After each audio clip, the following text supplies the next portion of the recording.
Boa noite, bom dia, boa tarde, sem ordem mesmo. Aqui é a Thaís de São Paulo e este é o nosso primeiro Novela Cast. Sim, Novela Cast.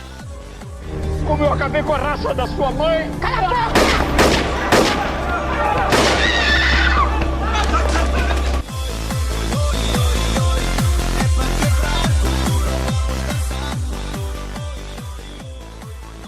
Eu estou aqui com duas pessoas que é um expert de novelas. Vamos ver se é realmente, vou botar para jogo. Eita. Que é o Bruno.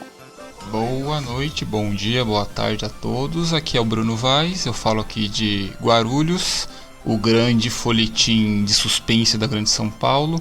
E novela boa só até 2005. Eita, mentira isso. A polêmica. Começou já a polêmica. E eu tenho aqui comigo também o meu melhor amigo da vida, Guilherme. Moin, moin! Eu sou o Guilherme e eu falo diretamente da única cidade do mundo onde o burro, o cachorro, o gato e o galo fazem música, aqui no norte da Alemanha. O que daria um bom roteiro de novela, hein? Oh, Com certeza. já deu pra filme. Com certeza. Bom, galera, é isso. A gente tá aqui pra gravar sobre um tema que eu amo nessa vida, que pode ser brega, pode falar o que vocês quiserem, mas novela é patrimônio cultural brasileiro. O que vocês acham? Sim, a novela é um elemento que desde os primórdios aí mais do desenvolvimento das cidades, né, ela faz parte da cultura do Brasil, né? E, enfim, a novela ela tanto influencia a cultura, a sociedade, como a sociedade acaba influenciando também a novela. Então, com certeza, a novela é um patrimônio imaterial do Brasil, sim. Uau, eu acho que nem só do Brasil, mas acho que toda a América Latina se une com essa maravilha das novelas aí. Mas eu quero ouvir mais o que o Bruno tem a falar a respeito. Ô mãe, corre que vai começar a novela! Pois é, gente. O nosso co-host do Novela Cast, porque, enfim, a ideia eu tive faz mais de um ano e estava praticamente enterrado, eu e o Bruno, a gente resolveu desenterrar essa maravilha que é a ideia de fazer um podcast só sobre novelas. E eu quero ouvir o Bruno falando mais sobre o que ele sabe de novelas. Antes de entrar, eu acho que cada um de nós vai falar aqui sobre a nossa relação com novela, aquela coisa toda, né? Só vou, antes de mais nada, passar aqui um histórico rápido da onde que veio, né, da onde que surgiu a origem das telenovelas em si, né? As telenovelas, como nós conhecemos hoje, elas são derivadas das radionovelas, né, que são derivadas, por sua vez, dos folhetins, né? Os folhetins, eles eram histórias narrativas sequenciais, que elas eram publicadas periodicamente, ou diário, ou semanalmente, enfim, em revistas e jornais da Europa, ali na metade, e isso começou a se popularizar na metade do século XIX, né, 1840, 1850, principalmente na França, né? A França estava passando ali pela a Revolução Industrial, ela estava bem do auge ali na França nessa época, né, e as cidades começaram a se desenvolver mais, aí veio a Belle Époque, né, que é uma época de efervescência cultural ali, e os folhetins eles começaram a se popularizar muito ali, né? E o Brasil importou esse modelo de folhetim da França, né? Tanto é que quando eles chegaram aqui, eles chegaram com esse modelo um pouco mais europeu, mais francês mesmo, né? E ali, da metade até o final do século XX, principalmente no Rio de Janeiro, né, que era a capital federal, enfim, se popularizou muito, né? E grandes autores, Machado de Assis, José de Alencar e tal, eles começaram essa vida de escritor de livros justamente na publicação dos folhetins, né? E o sucesso foi instantâneo, né? É claro que era um meio de entretenimento que ele era voltado para poucas pessoas, né? Mesmo porque é aquilo. Para você ler um folhetim é necessário que você soubesse ler, né? E nós estamos falando em um Brasil do começo da virada do século XIX para o século XX, né? Onde a escravidão ela era corrente, ela terminou ali. as cidades elas estavam começando a população a aumentar e nem todo mundo era alfabetizado. Então acabou sendo um meio de entretenimento apenas para algumas camadas da sociedade, né? Então do Rio de Janeiro foi se perpetuando pelo país inteiro, né? E já ali nas primeiras décadas do século XX, 1910, 1920, o rádio chegou no Brasil. Ele chegou no Brasil mais especificamente em 1922, né? Que a primeira transmissão de rádio foi feita, e isso ao longo aí dessa década de 1920 foi se popularizando. E o formato dos folhetins ele se adaptou para as rádios, que aí se criou as rádios novelas, né?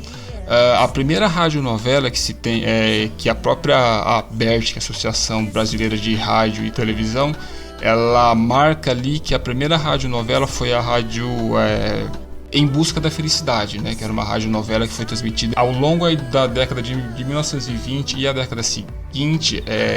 Esses folhetins eles eram narrados, né, pelas rádios, mas ainda não tinha esse formato de radionovela. Aí em 1941, pela Rádio Nacional do Rio de Janeiro, foi transmitido a radionovela, aliás, o folhetim, né, radiofônico, de nome Em Busca da Felicidade. E o formato em que ela foi transmitida, ela era um pouco inovadora, e ela é considerada então a primeira radionovela, né? Mas como é que era esse formato aí? Começou com os próprios autores desses folhetins. Eles iam até as emissoras, né, e liam basicamente o folhetim, mas só que pela rádio, né? Eles não se ligavam muito na questão da interpretação.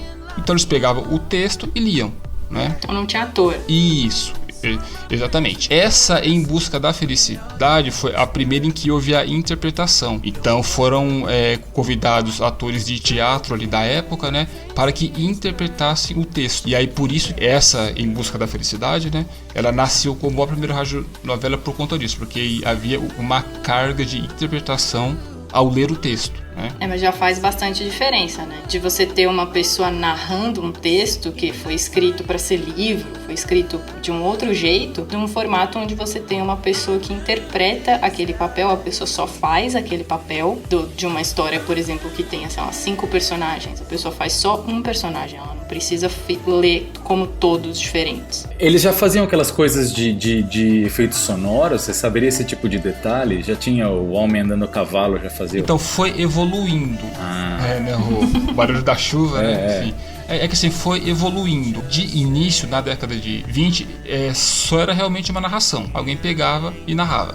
E aí isso foi evoluindo. Aí essa primeira, que é Em Busca da Felicidade, ela uniu isso. A questão dos efeitos sonoros, a interpretação, e é por isso que eles consideram a primeira radionovela. Guilherme, eu sei que você ouve a mesma coisa que eu. Esse folhetim que o Bruno tá falando não parece os audiobooks do Game of Thrones que a gente ouve? Super. Explica pra galera o que é esse audiobook que a gente tá ouvindo.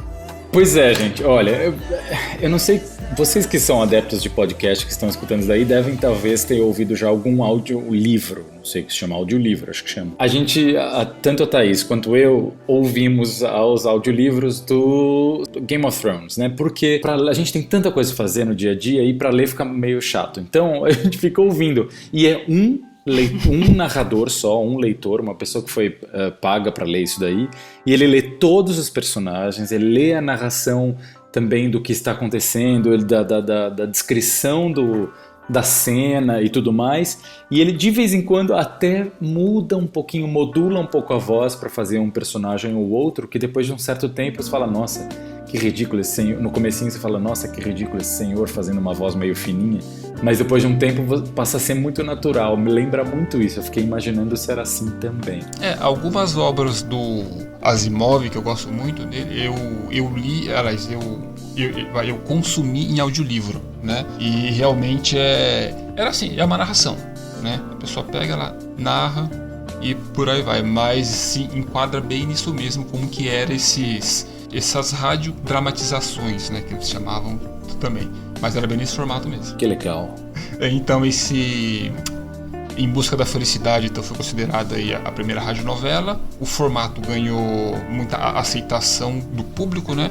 Década de 40 foi a era de ouro do rádio no Brasil, né? Então e a radionovela ela ajudou também a popularizar o rádio em si, né? Então era a rádio ajudava a radionovela ajudava o rádio, né? E aí o que aconteceu em 1950? Chegou a televisão no Brasil, né?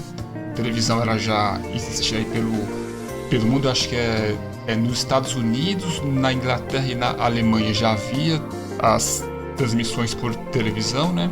E chegou aqui no Brasil pela TV Tupi, né? O Assis Chateaubriand, que foi o precursor, né? Enfim, ele trouxe o formato, comprou equipamento e tal, fez a transmissão. Já em 1951, uma das rádios novelas que fazia muito sucesso ali, que é o nome de Sua Vida Me Pertence, ela já foi adaptada como uma telenovela, né?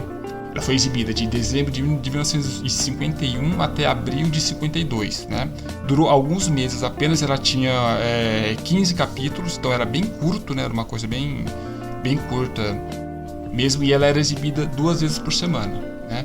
Então essa é a primeira novela que se teve no Brasil. E nessa década também a novela, as telenovelas em si, né? Elas começaram a ganhar uma projeção maior, graças à Rede Globo. A Tupi, a Excelsior, a Record, a Bandeirantes, que já existiam na época, elas tinham as suas novelas, né?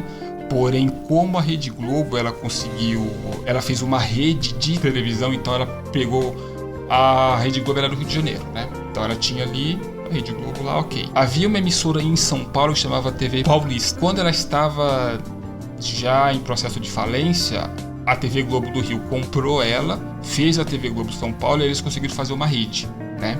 E na década de 60 eles começaram a fazer novelas, e aí o formato que nós temos hoje de novela nasceu aí. Mas Bruno, conta pra gente qual foi a primeira novela da Globo a fazer sucesso nesse nível que a gente tá falando aqui de novela. Porque novela pra gente, mais ou menos, é uma coisa afetiva praticamente, né? Que a gente lembra de bastante tempo atrás e tal, e você até falou na sua abertura que você não acha que tem novela boa depois de 2005, o que eu discordo, mas tudo bem. É polêmico, eu discordo. É claro que tem, foi um pouco polêmica. Mas qual foi a primeira novela da Globo a fazer sucesso nesse nível que a gente tá falando aqui de novela afetiva, nossa?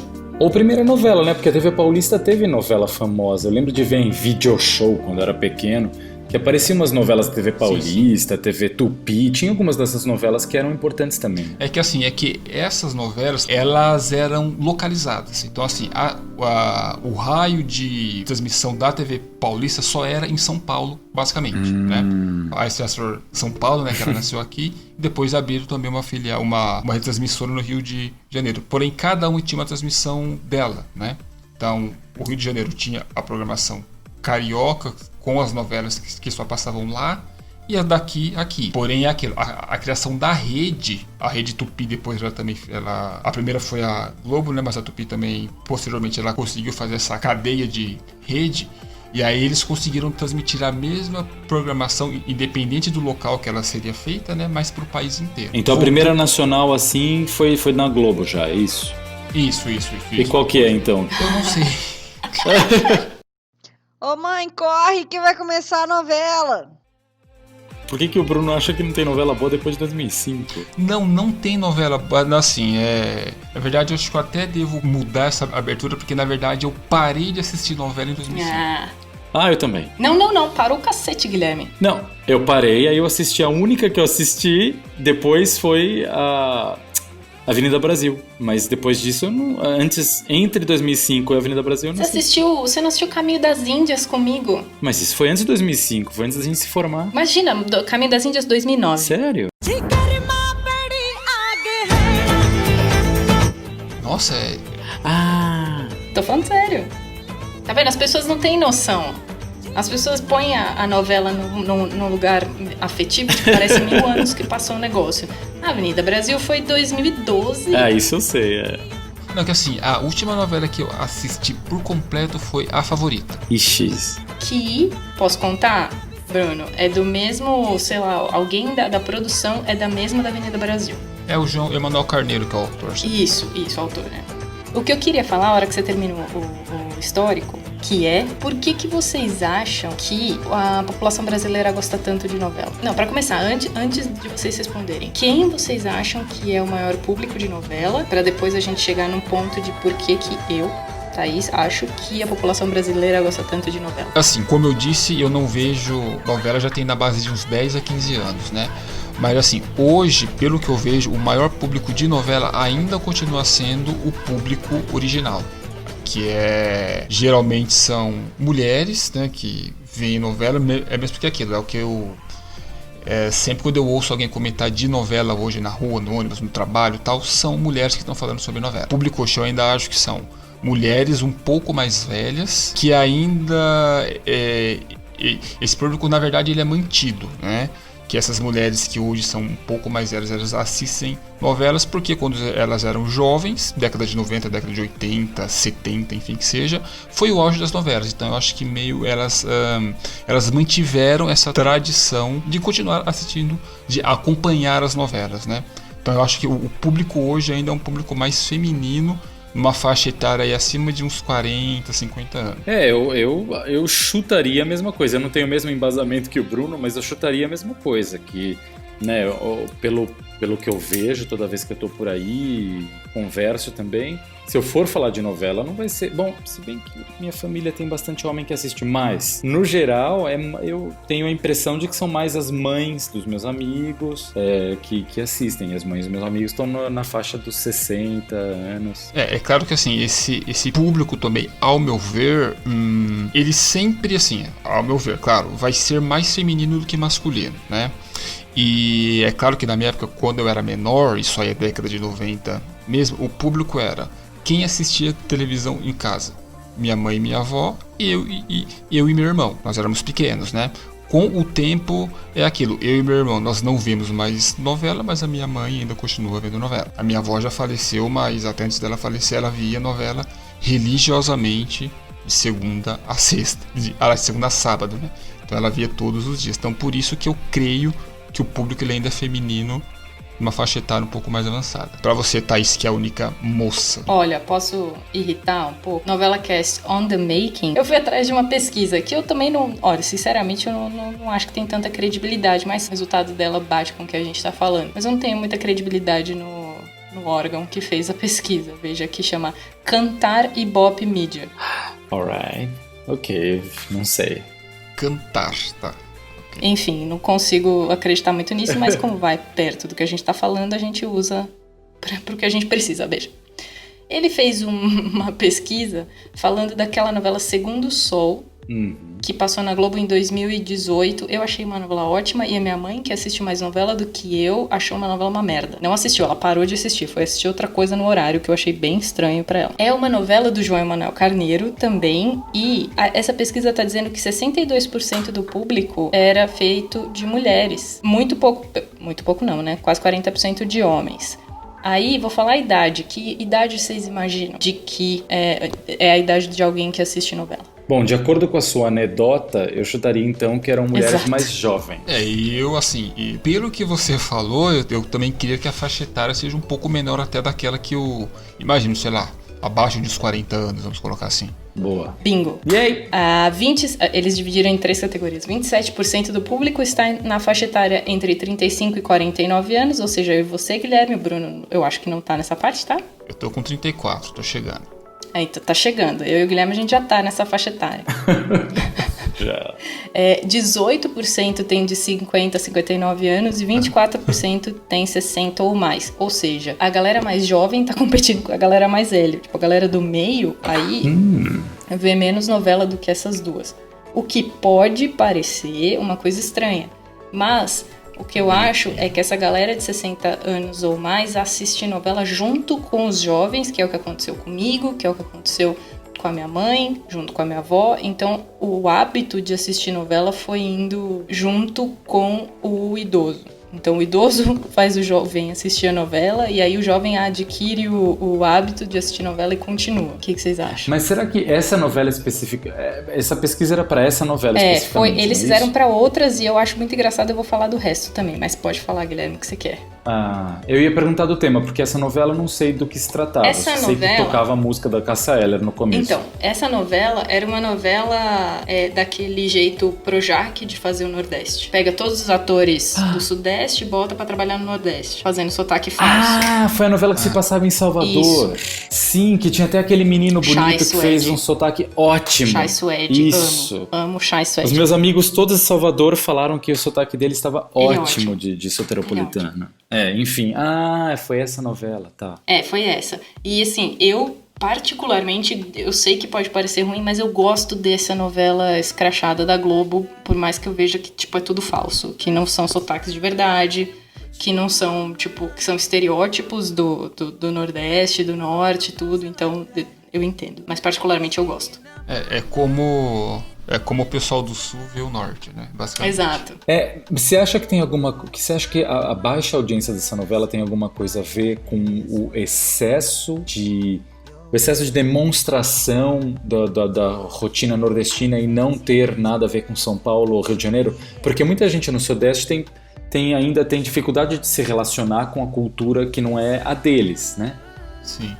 Você acha que tem alguma coisa a ver com isso? Eu acho que não. Eu esqueci de falar uma coisa sobre essa novela. Ela era uma novela sobre uma casa de prostituição de alta classe, assim. Uau! Então, o Chay era um garoto de programa, ele namorava uma outra menina que era garota de programa, então eu acho que isso teve muito mais a ver com a baixa audiência dessa novela do que o fato dela se passar no Nordeste. Com o tema em si, né? Exato, eu acho que o fato de mostrar o dia a dia de garotos de programa não agradou. O tema ele não era tão conservador, vamos colocar assim? Sim. Talvez. Mesmo porque, aí só deixa eu puxar uma coisa um pouco histórica, que assim, todos aqui conhecem e já assistiram alguma coisa da Rede Manchete, certo? Sim. Que a Rede Manchete, ela fez a novela Pantanal, Sim. que ela inovou na seguinte situação. Foi uma das primeiras novelas de grande sucesso que não era feita ou no Rio ou em São Paulo. Que fizeram a novela lá no Pantanal, né? E a novela estourou de sucesso. É claro que era uma época de exploração do corpo feminino, veja. E nenhum dos atores era de lá, né? É claro que era Também uma outra tem isso, época, aquela coisa toda, né? Mas, enfim, quebrou como... Eu lembro que tinha o Marcos era uma Winter, época- tinha a Luma de... Não, como é que chama aquela? O Cristiano Oliveira. Cristiano Oliveira, isso. Tinha... Ninguém era de lá. É. Ninguém era de lá. A Cássia Kiss, né? Cássia Kiss... Aquela outra que foi meio... que era super atriz na porno chanchada, que eu esqueci o nome dela. Que ela era uma repórter de cabelo curtinho. Gente, sinceramente, eu Ia lembro pra lá, pouquíssimo. sei lá. Cláudio Marzo. Tinha o Cláudio Marzo, que era o velho do Rio. Total. Nossa, tô velho. Cláudio Maros, ele era o velho do Rio, exatamente. Sim. Não, mas assim, essa novela eu também não lembro. Eu vi ela em uma reprise que passou pelo SBT recentemente. Gente, eu assistia a essa novela com meus pais. Meu irmão, meus pais e eu assistíamos juntos a essa novela, todos no quarto dele. Deixa eu contar uma coisa legal que eu vi dessa pesquisa agora. Eles compararam também essa pesquisa, não muito com nada de credibilidade, a novela Jesus da Record. Então, olha a diferença. A novela Segundo o Sol, que falava do dia a dia de garotos de programa em Salvador, tinha um público mais voltado para um público feminino, né? Já a novela Jesus da Record, gente, tem um público de 47% de homens. Tipo, já tem muito mais do que a novela do Segundo Sol. Olha, eu fico imaginando se isso não tem a ver com os homens que têm um pouco mais assim de tendências religiosas e tal, não terem muitas vezes opções de entretenimento na televisão para eles. E aí essa é uma hora de entretenimento, uma historinha, e que vai de acordo com o que eles podem seguir na religião. Talvez tenha alguma coisa a ver com isso. Que é aquilo, a novela Jesus é da Record, né? É uma novela bíblica, uma novela conservadora, né? Tem ali e tal, vai pegar um público mais conservador. A Record é uma emissora que apoia o governo abertamente, né? E a Globo não. Então, talvez também tenha um pouco disso. Pode até ser que isso seja um sinal. Era um sinal daquilo que estava por vir. Sinal cristão. Mas, Bruno, isso foi em 2018, né? Então, ainda tava mais velado. Isso tudo já existia, óbvio, naquela época, mas era uma coisa muito mais velada, né? Mais escondida. Ô mãe, corre que vai começar a novela. Mas, deixa eu perguntar pra vocês, então. Qual é a primeira novela que vocês lembram de assistir? Bom, começo eu que sou mais velho. Vamos lá. Eu me lembro Vai falar de a primeira novela. Lá, né? Como é que é? Fala de novo. Vai falar de Locomotivas, é uma novela que passou em Locomotivas. 72, eu acho. Não sou tão velho assim. Não, a primeira novela da qual eu me lembro, eu tinha uns 2 anos e pouco de idade. É uma das primeiras minhas lembranças da vida, na verdade. E era Roque Santeiro, quando passou, já com Regina Duarte, Lima Duarte, né? Aquela que passou até o fim. Em 1980 e poucos. Eu nasci em 82, essa foi 80 e poucos, sei lá, eu será 84, 85, 86, acho que 86. E você pegou a segunda versão. A versão que foi até o fim, porque a primeira versão não foi até o fim, não é aquela com a Beth Faria. Sim. Então, eu lembro dessa e eu lembro que, pasmem, vejam a ironia do negócio. Eu era apaixonado pela Viúva Porcina. Quando aparecia Regina Duarte, eu tinha vontade de dar um beijo, eu dava beijos na televisão, minha bisavó achava o máximo. Atualmente, se eu vejo Regina Duarte na televisão, eu vomito sobre a televisão. Mas à época eu dava... Guilherme, isso deveria ter sido um sinal, assim como Jesus. Pois é, eu não sei se é 86, era por aí, eu era muito pequenininho, mas eu me lembro muito bem assistindo e as pessoas achando graça, as pessoas da minha família achavam graça.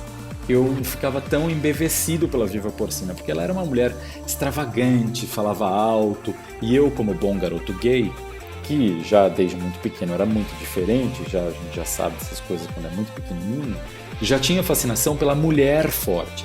Eu não queria ser como o senhorzinho Malta com uma arma no meu coldre. Eu queria ver aquela mulher... Não, Jesus, tá vendo? Outro sinal. Pois é. Né? Eu queria ver as mulheres extravagantes com as joias grandes. Então as pessoas achavam super engraçado. Por isso que eu me lembro tão bem dessas coisas. Né? Mas eu não sei que ano foi, se 85, 86.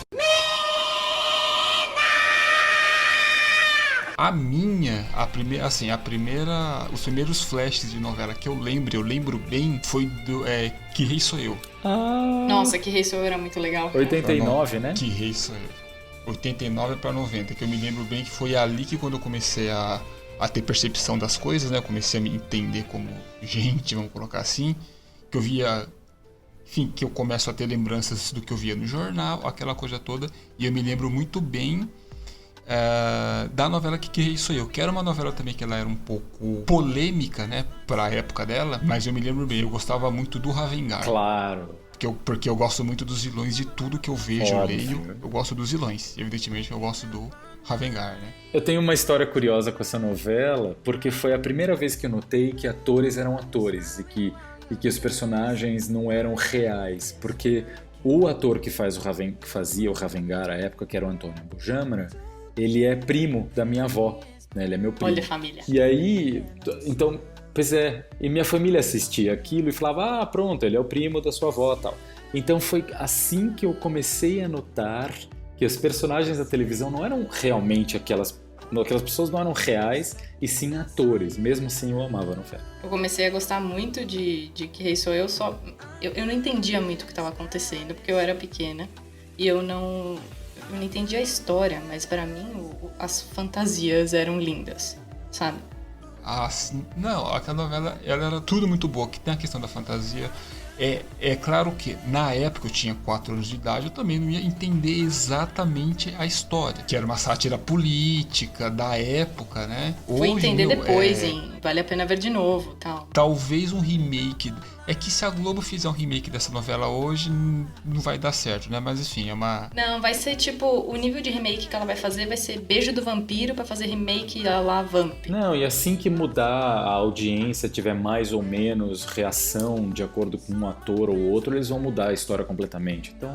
Tipo, é fazer pras crianças de agora, vai fazer um Que Rei Sou Eu pra adolescentes de agora, não vai dar. Mas e o seu, Thaís? Qual a primeira novela sua? Bom, a primeira novela que eu lembro de assistir com a minha avó é uma novela que passou em 92 e é Pedra sobre Pedra. E eu lembro dela me impactar bastante porque a primeira cena... A gente fala mais pra frente também sobre o que é, mas eu lembro que a primeira cena é bem impactante, que tem uma mina explodindo, mas o que me lembra mais da novela como um todo é a música de abertura, que é uma música do Fagner maravilhosa, que eu gosto muito, e que ela fica na minha cabeça, toda vez que eu começo a cantar, ela vai ficar na minha cabeça por uma semana, que é aquela: quem é rico mora na praia, mas quem trabalha nem tem onde morar. Para. Sim, muito boa. Essa foi a primeira novela que eu assisti com a minha avó, e pra você ter uma noção, eu assistia lá ao vivo, eu lembro do primeiro capítulo. Eu lembro do que aconteceu no primeiro capítulo. Era uma novela que passou em 92 a primeira vez, eu tinha entre 7 e 8 anos nessa época. E aí, essa novela no primeiro capítulo acontece uma coisa bem trágica, que o Maurício Matar, bem novinho, filho do Murilo Pontes, que é o Lima Duarte, ele começa a namorar a Adriana Esteves. Que é a filha da Pilar Batista. Isso, Renata filha Sorrah. da Pilar Batista, que eram famílias rivais. E aí o que acontece? Eles estão namorando em segredo lá, Romeu e Julieta, e aí eles vão se pegar dentro de uma mina. E aí aquele cara que, dando spoiler, vira pedra no final... Vocês... Aquele cara que vira pedra no final, eu não lembro exatamente se é ele, mas ele explode a mina. E aí os dois ficam presos lá dentro. Isso pra mim, naquela época, foi, tipo, desesperador. Sei, tipo o garoto da Tailândia. Exato. Eu falei, meu Deus, eles vão morrer lá dentro. E a novela acabou, sabe? Tipo, o capítulo acabou, eu olhei pra cara da minha avó e falei, meu Deus, o que vai acontecer? Tipo, muito genuíno, assim, sabe? Não, e uma criança de 8 anos... E tinha uma outra coisa que eu amava loucamente, e o Guilherme vai falar que eu gosto até hoje também, não amo loucamente, mas eu gosto até hoje também, que é o Fábio Júnior. Deixar você na beira do precipício ali, do abismo. É o Fábio Júnior. O Fábio Júnior é uma parte importante da minha vida. Para os jovenzinhos, explica qual que era a coisa mega especial do Fábio Júnior nessa novela, por favor. Esse ícone pop do Brasil, né? Cara, Fábio Júnior era o sex symbol dessa novela. Em meados de 90 anos, ele já tava, sei lá, com uns 40 anos, ele já tinha cara de velho, mas ele ainda era, tipo, bonitão, charmosão. Ele era o melhor papel dessa novela, que era o Jorge Tadeu. Jorge Tadeu, a lá Incidente das Borboletas no RuPaul's Drag Race, a lá, ele teve um incidente com borboletas muito melhor do que o do RuPaul's Drag Race. Foi. Muito melhor. Ele foi a cena que mais me impactou nessa novela, não foi a do primeiro capítulo, mas a cena que ele morre nessa novela. Ele é um fotógrafo nessa novela, um jornalista. Um repórter fotográfico. Alguma coisa assim. E ele pegava a cidade inteira. Ele era tipo o garanhão da cidade, pegava tudo quanto era mulher casada, mulher solteira, todo mundo que desse mole pra ele pegava. E aí ele morreu. Ele morreu numa cena muito bonita pra TV, até. Então... Ele morre, e logo que ele morre assassinado com um tiro e tal. E aí, a hora que ele morre, ele cai na cama. Ele cai na cama como se estivesse dormindo e borboletas saem voando dele. Não é muito poético? Então, essa cena pra mim foi muito marcante e marcou o meu amor pelo Fábio Júnior. O melhor estava por vir. Não foi aí que ele começou. O amor pelo Fábio Júnior começou na minha festa de formatura do pré, alguma coisa assim, que eles botavam uma música pra tocar e era felicidade, a gente tinha que decorar a música. E aí a gente teve que decorar uma música do Fábio Júnior quando eu tinha 5 anos de idade. Então, meu amor pelo Fábio Júnior começou aí. Vergonhas alheias à parte, eu tava falando que o melhor estava por vir por causa do copo de leite. Olha que poético, né? Então, não era... Então, a gente já teve essa discussão. Eu tive essa discussão quando eu gravei o Égua, porque eles tinham um copo de leite. Por que tinha um copo de leite? A história do Jorge Tadeu. Jorge Tadeu morreu e a cidade ficou desolada. As mulheres da cidade ficaram desoladas porque ele morreu, porque todas elas gostavam muito dele. Só que toda vez que ele ia pegar uma mulher, ele passava a noite com ela, na hora que ele saía da casa dessa mulher, ele fazia... Ele deixava um copo de leite. Não, ele não deixava um copo de leite. O que ele fazia? Ele saía da casa das mulheres e fazia xixi num pé. É verdade. Ele fazia esse xixi numa árvorezinha que estava crescendo. Que escroto, verdade. Então, só que daí meu problema é... As fotos mostram um copo de leite. Uma flor, Sim. Copo de leite. Então, ouvinte, se você quiser, põe Jorge Tadeu, copo de leite. Vai aparecer todas as mulheres da novela que ele pegava com um copo de leite na mão. Meu problema com essa história toda não era um copo de leite que elas tinham Não, era na flor. mão. Era um lírio. Era um lírio. Ah, não era uma flor copo de leite? Era um lírio?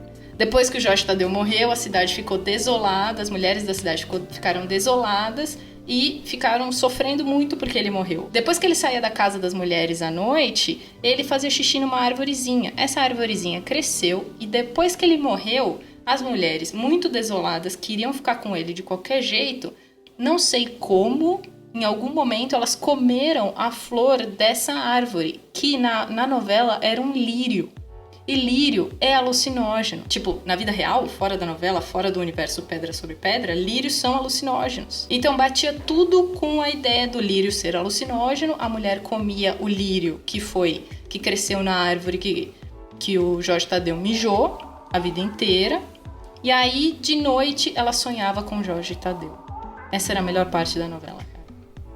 E ela sonhava, eram noites quentes. Eram noites quentes, eram sonhos eróticos. O Jorge Tadeu, elas ficavam esperando o Jorge Tadeu aparecer. E ele continuou pegando a novela inteira. E cada uma tinha um nome de fruta pra ele, não é isso? Isso, cada uma tinha o nome de uma flor pra ele. Não, era uma fruta. De uma flor? Sapoti, Era uma manga rosa. Sapoti, exato, era uma fruta.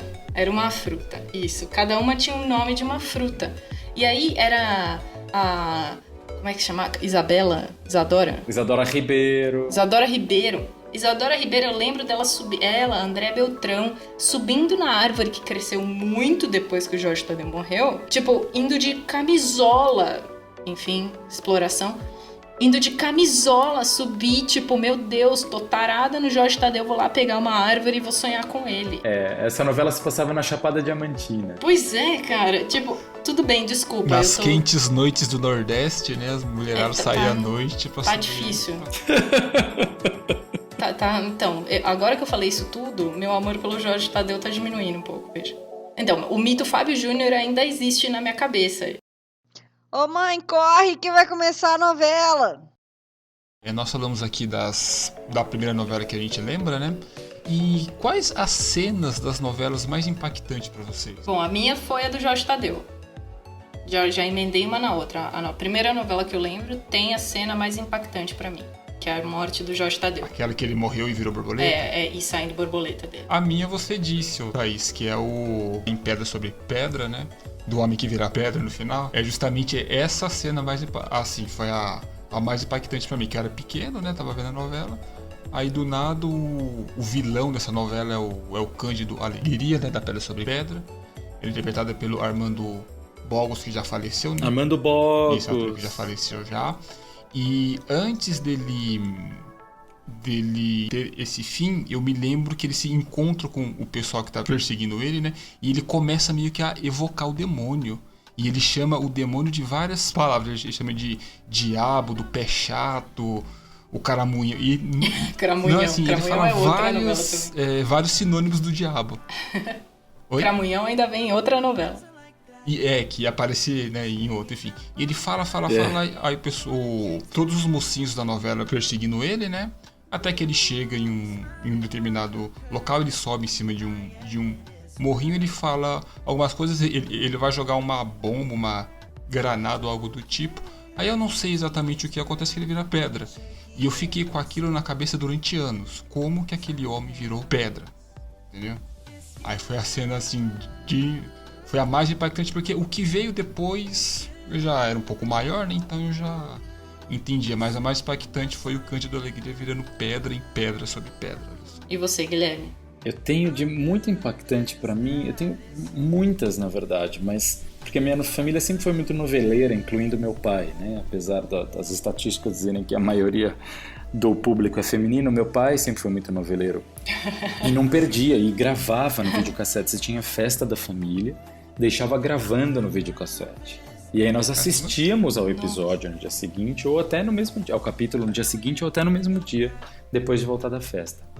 Mas uma cena que foi muito impactante pra mim foi... Bom, cena impactante pra mim, eu tenho muitas, mas eu posso lembrar de duas agora, assim, do alto da cabeça.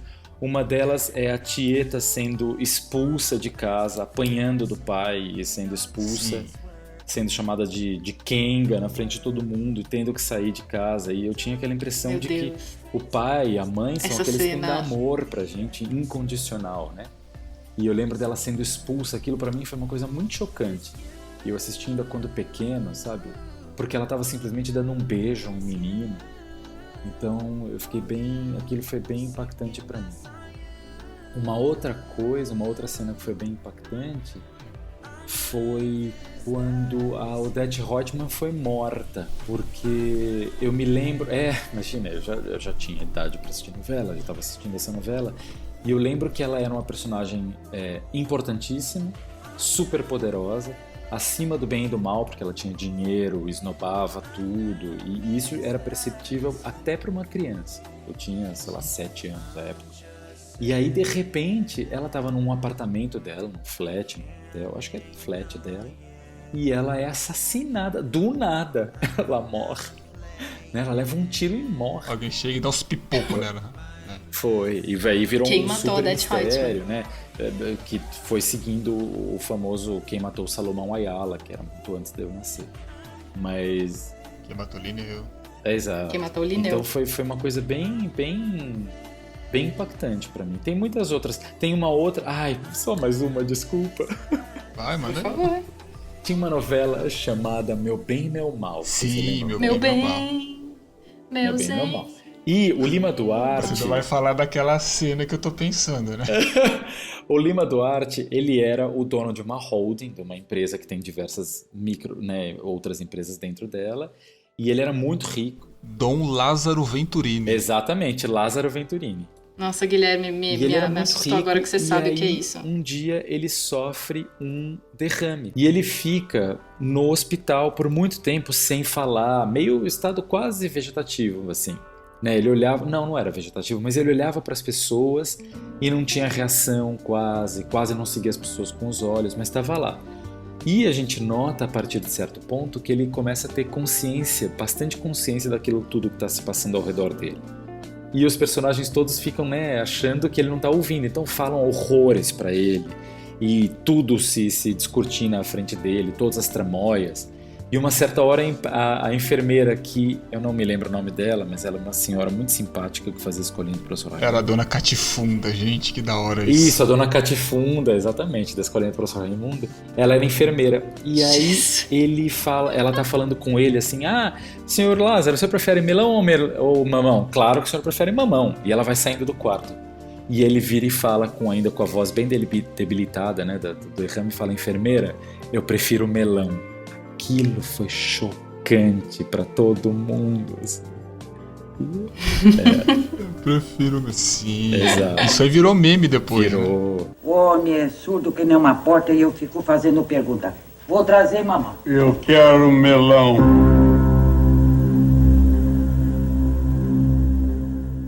Então, gente, como tema final desse nosso episódio piloto, o que vocês acham da gente falar sobre a nossa novela favorita?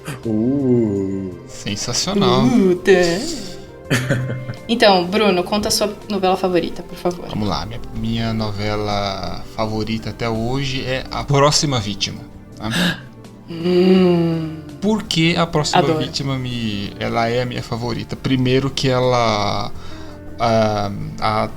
tanto o Guilherme quanto a Thaisa, vocês comentaram aí sobre aquela questão do quem matou, né? Que depois aí da Odette Roitman, Salomão Ayala, as novelas algumas seguiram esse propósito do quem matou tal personagem, né? E no Próxima Vítima, na verdade, era basicamente isso, mas só que o plot da novela inteiro era isso, né? A novela se passa em São Paulo,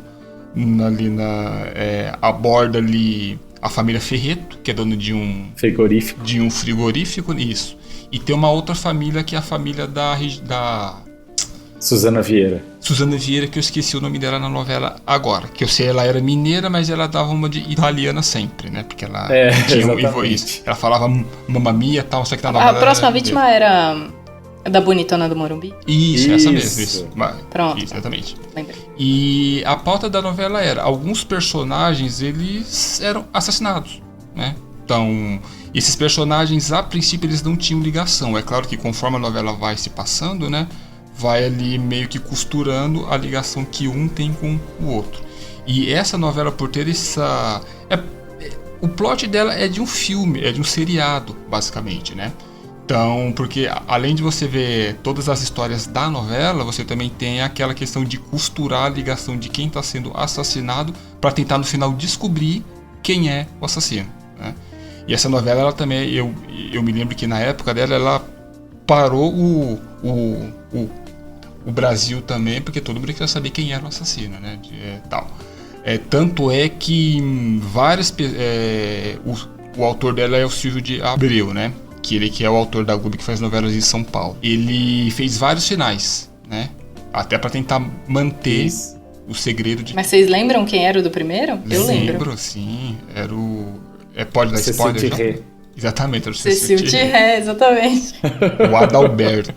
Que era o Dagoberto. Adalberto. Dagoberto. Mas assim, a minha preferida hoje, tem outras que vêm logo em seguida, mas assim, a preferida é essa. Próxima vídeo. Bom, Bruno acabou comigo porque também é a minha preferida. Putz, sério? Mas Guilherme... Pois é, que eu posso fazer. Mas eu posso falar alguma... Eu tenho, Qual o seu segundo? Eu posso dizer, a minha preferida mesmo é a Próxima Vítima. E tem vários elementos disso. Tinha todo o mistério, tinha as mulheres fortes, bem poderosas.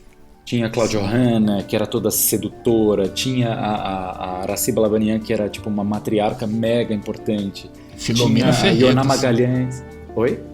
Filomena Ferreto. Filomena Ferreto, que perguntava para Eliseu, não é Vera ou Eliseu? É Vera. É Vera, exatamente. Tudo dizer. E tinha a Ioná Magalhães, que era uma senhora de idade, mas era lindíssima.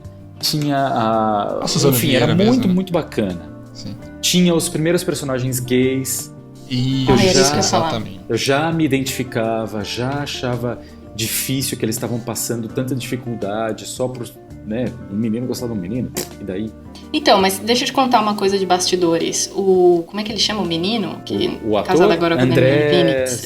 André Gonçalves. Gonçalves. Isso, André Gonçalves. O André Gonçalves, que fazia um do par destes meninos que se gostavam, ele apanhava na rua. Não, ele apanhou na rua uma vez em Portugal, sim. Então, mas ele contou, isso ficou famoso. Foi. Tipo, a novela fez, né?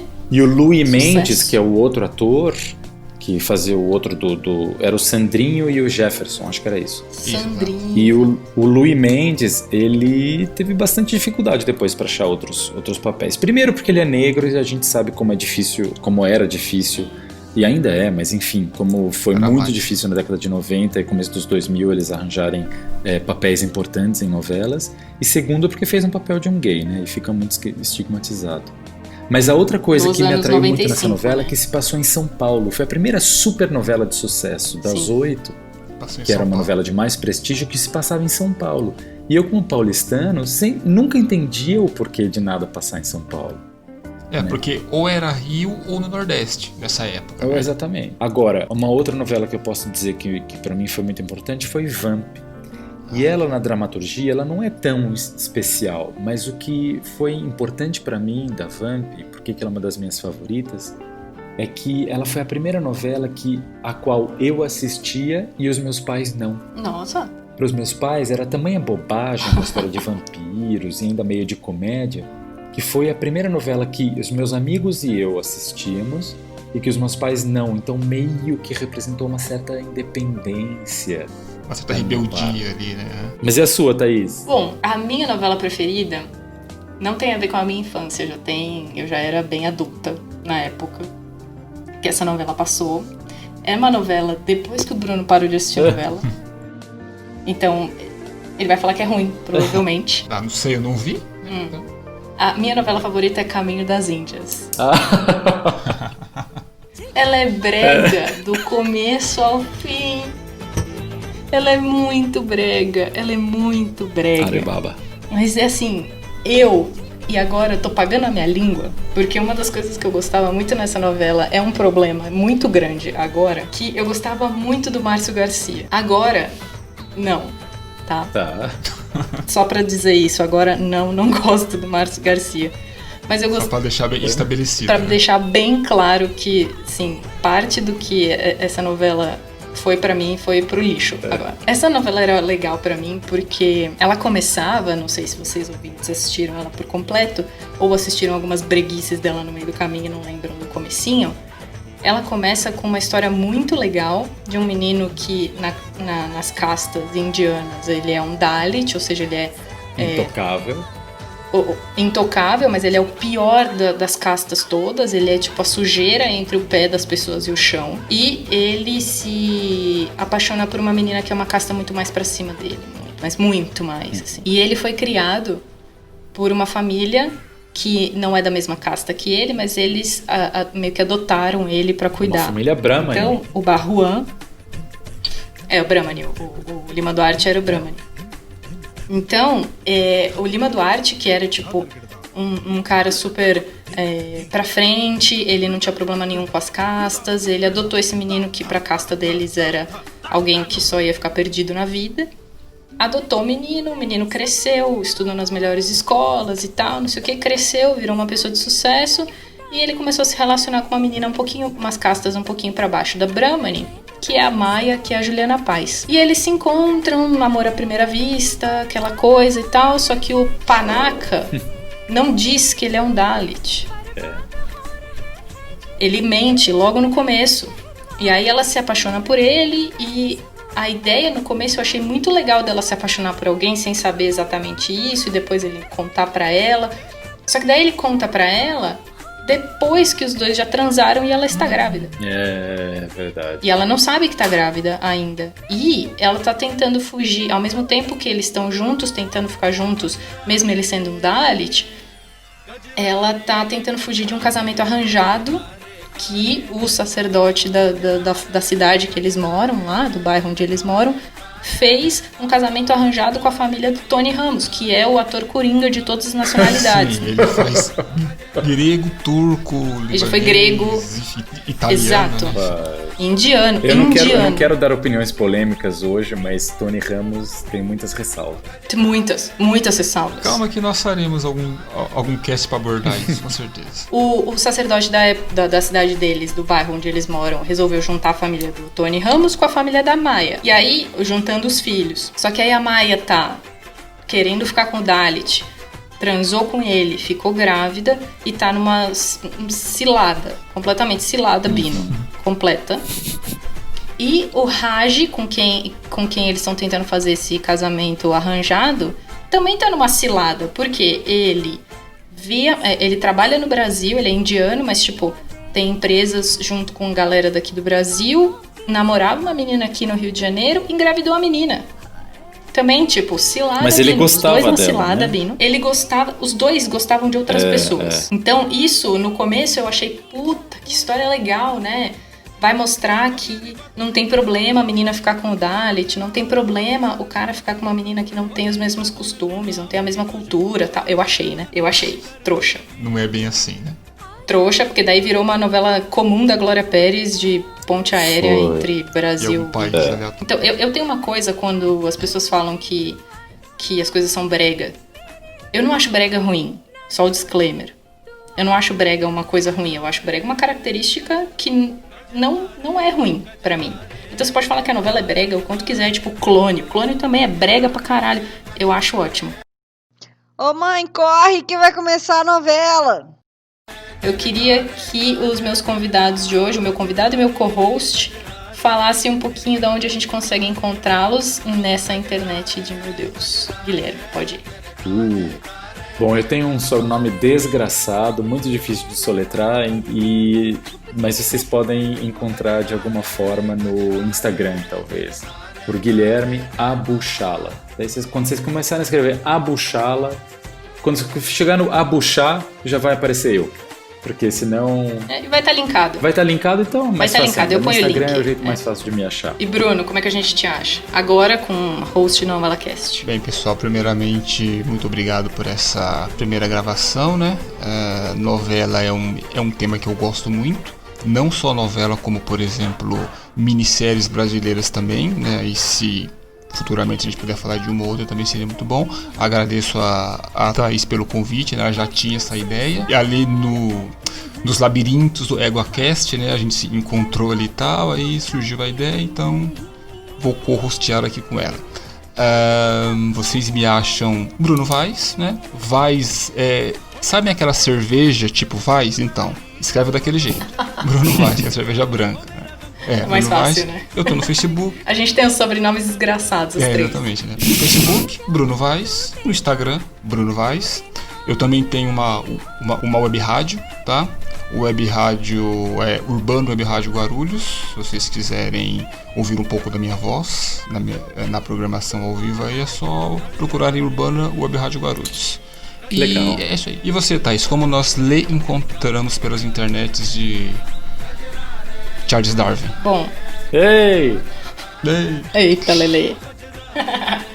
Bom, vocês podem me encontrar no Twitter e no Instagram na mesma arroba, que é Thaís Botia.